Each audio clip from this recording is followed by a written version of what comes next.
Graça e paz, meus irmãos. Espero em Deus que no dia de hoje o Senhor possa, mais uma vez, por meio deste veículo de comunicação, o Senhor possa falar com você. O Senhor possa falar à sua alma, ao seu coração, possa trazer paz ao seu coração. Que o Senhor possa confortá-lo no dia de hoje. E que a mensagem do Senhor possa vir de encontro com as suas necessidades, as suas carências, os seus medos, seja eles qual forem.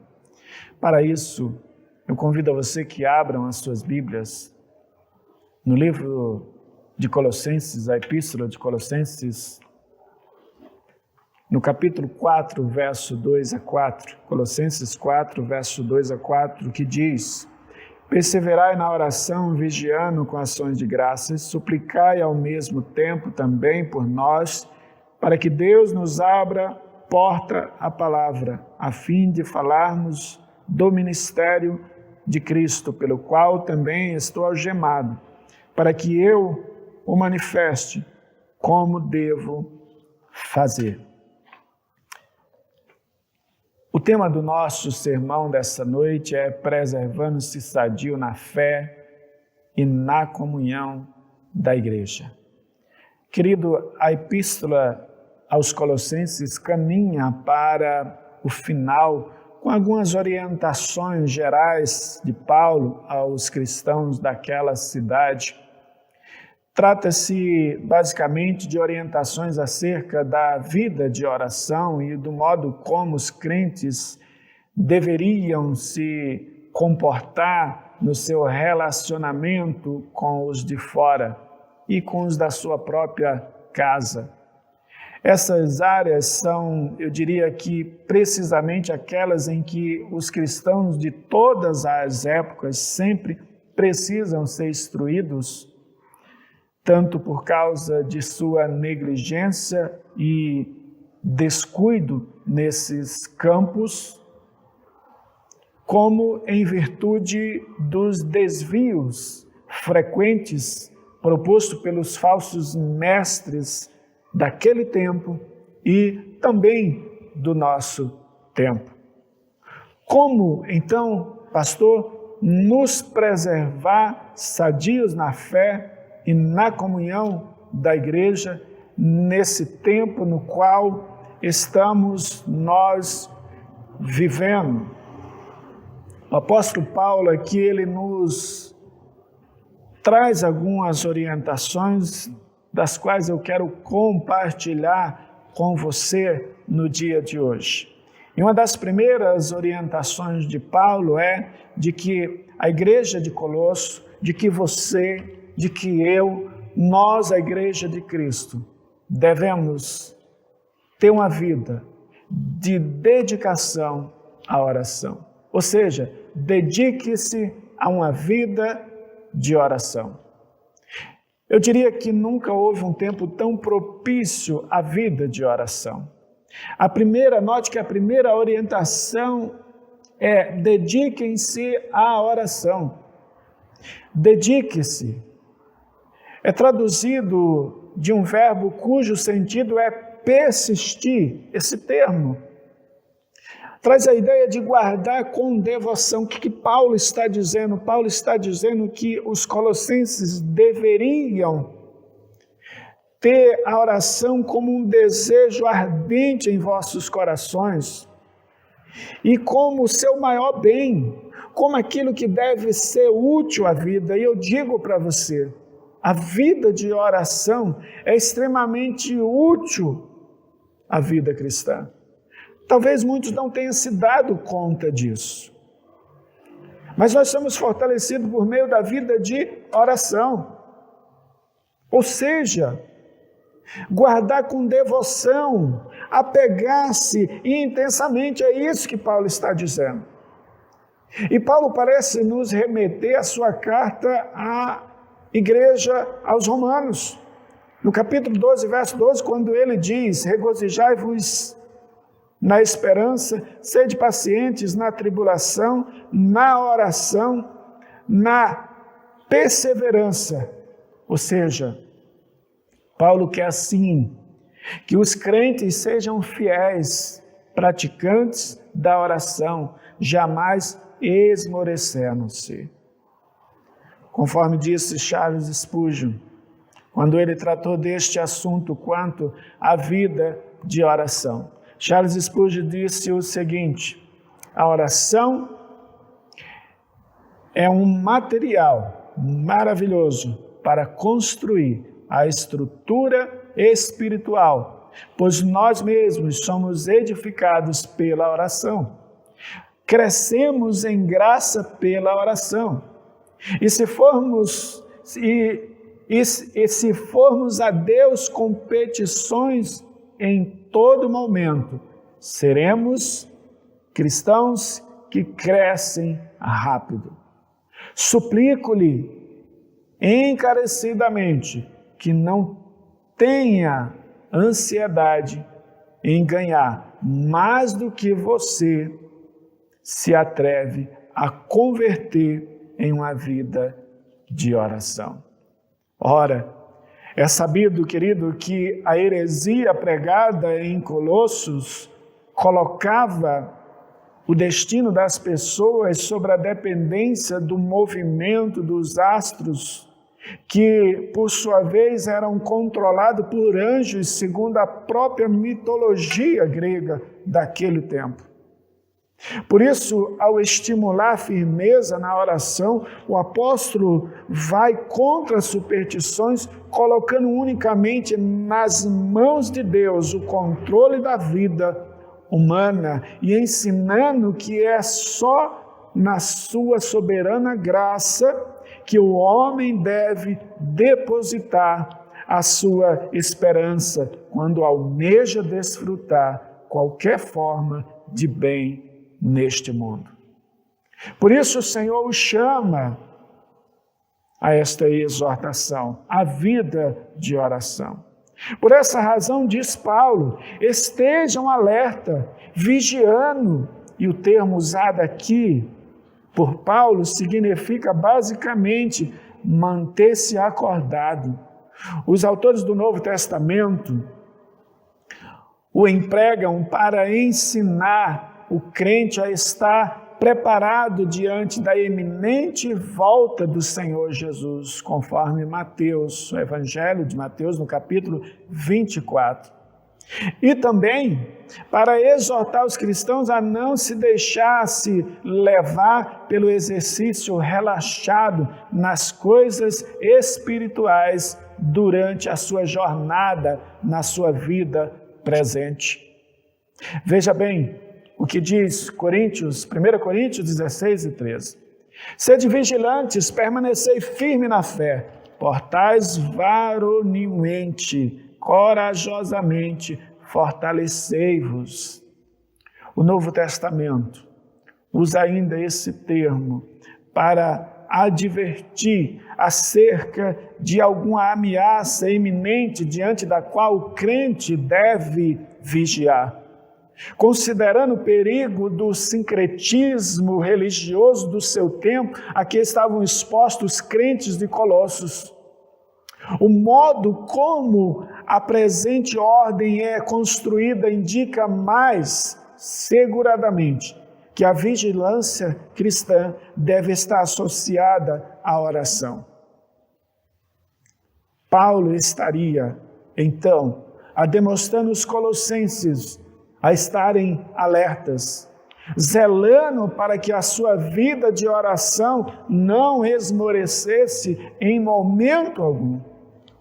Eis a razão pela qual eu e você, seja qual for o contexto, devemos estar em uma vida de oração. A igreja deve buscar Deus em oração. A igreja deve estar em oração. O apóstolo está indicando aqui, querido, que a oração é perseverante. É uma forma do crente manter-se atento, como Jesus parece mostrar em Mateus, no capítulo 26. Mas devemos orar só por conta dos problemas doutrinários e pessoais? Obviamente que não. Devemos orar porque somos gratos a Deus. A segunda Lição que aprendemos é que a vida de oração deve ser um marco de nossa gratidão a Deus.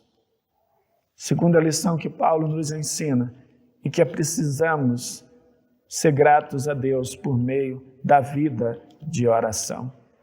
A oração também tem que ser um meio através do qual nós cristãos encontramos gratidão, demonstramos, ou melhor dizendo, gratidão a Deus, reconhecendo que o Senhor a quem devemos devoção exclusiva administra bondosamente sua graça, provendo a seus servos em suas necessidades o sustento, o cuidado, dirigindo sabiamente suas vidas e enchendo-os muitas vezes de alegria e satisfação, mesmo em meio ao terror do medo da morte.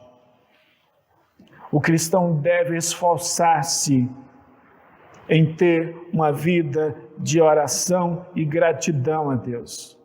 É por isso que, num contexto em que Paulo fala predominantemente sobre a oração, ele escreve: sejam agradecidos.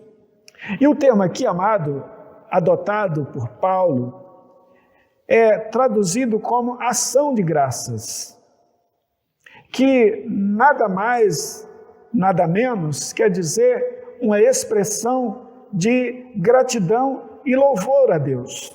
É alguém que é grato e automaticamente é levado a louvar ao Senhor. Paulo está encorajando a que seus ouvintes façam da oração uma atividade constante de também gratidão a Deus. Ou seja, essa prática é tida como oposta ao uso de palavras torpes, conforme descreve o apóstolo Paulo na sua carta à igreja de Éfeso. Nem conversas torpes, nem palavras vãs ou chocarrices, coisas essas inconvenientes, antes, pelo contrário, ações de graças.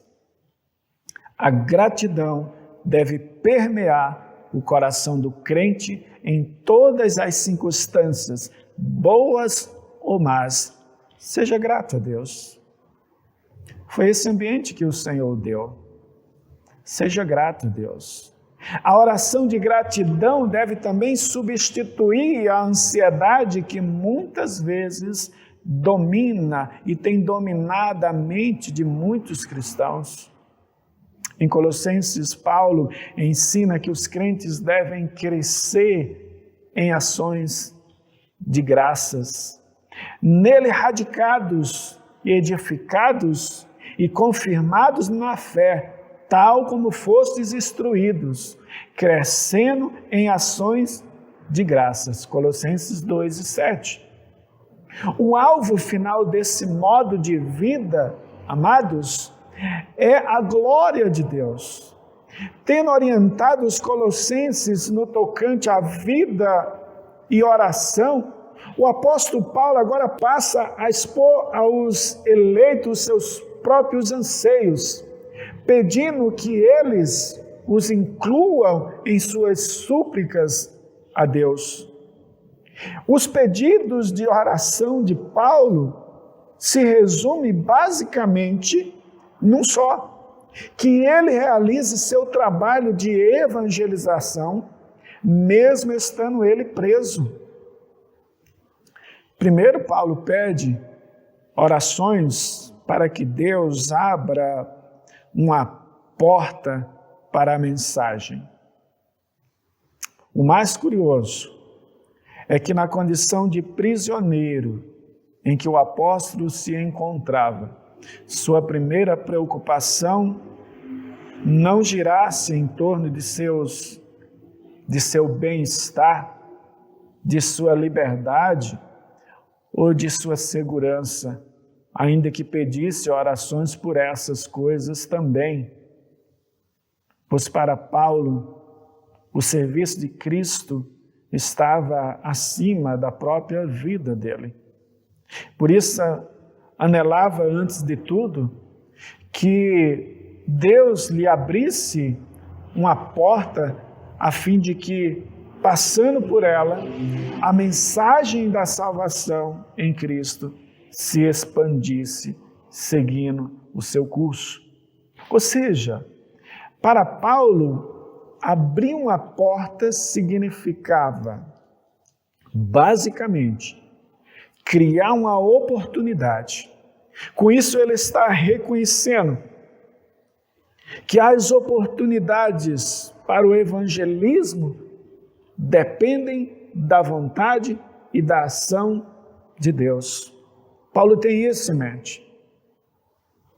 É Ele quem, em sua graça e poder, abre as portas, seja para a sua liberdade, seja para a pregação do Evangelho.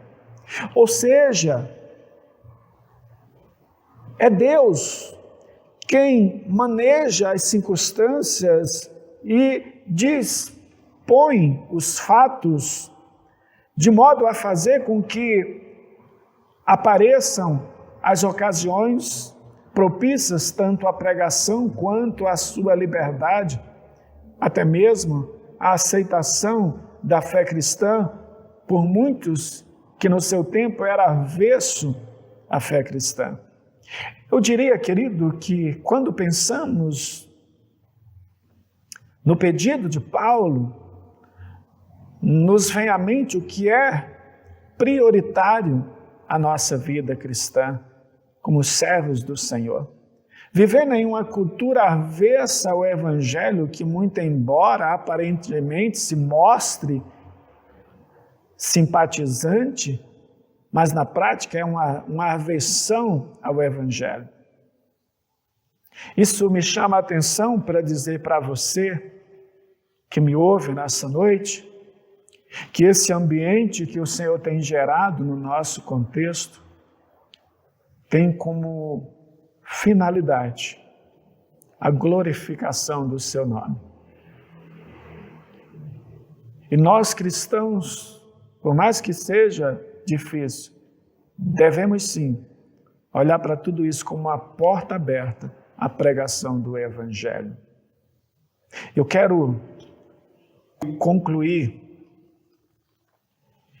dizendo a você que a oração é o meio pelo qual nossos olhos podem serem ou são desvendados para um perfeito encorajamento, uma perfeita gratidão a Deus.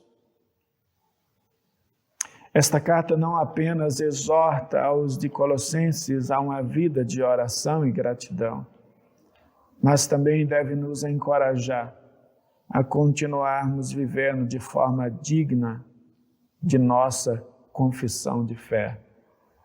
Para isso, preserve-se na fé e na comunhão da igreja. Vença os obstáculos do seu tempo. Vencemos os obstáculos do nosso tempo e permaneçamos na fé cristã, pois esta é a vontade de Deus para a sua igreja nesse tempo. Que o Senhor os abençoe em nome de Jesus.